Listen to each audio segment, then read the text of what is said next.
The term Catholic was used very early in the church. In fact, I think the first quotation, the person who used it was St. Ignatius of Antioch, who died in 107. And he's the first one to use it. And the Catholicos in Greek means universal.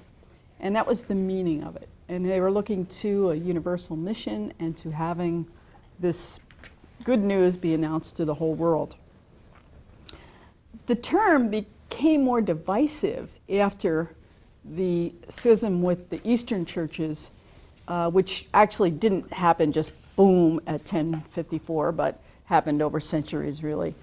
But what you had basically were Western churches kind of removing themselves, particularly out of Roman jurisdiction, outside the jurisdiction of the Bishop of Rome. And then they termed themselves the Holy Orthodox Church.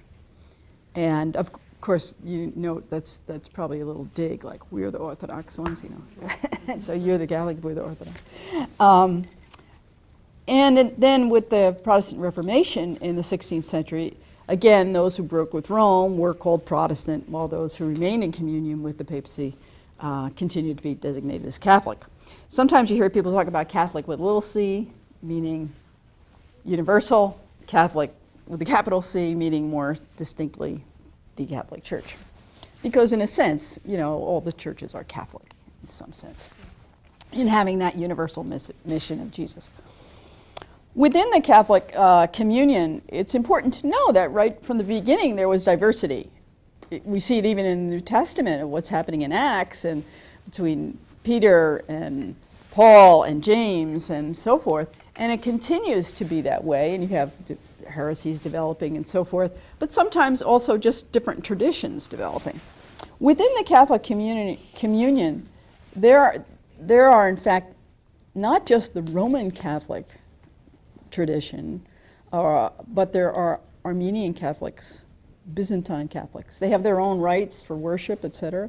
Coptics, Ethiopians, East Syrian, the Chaldeans, West Syrian, and Maronites. I've had Maronite students, so you know there are people in the area who are Maronites.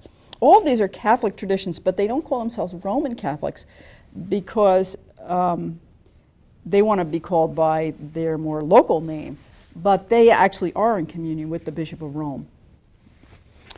So you have two different groups. You have the Orthodox churches, which are not, then you have the Catholic churches, which are.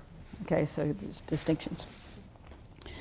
Of course, talking about communion with Rome, the most important connection is not with Rome, but with Jesus Christ. And this, of course, is shared with other Christian churches.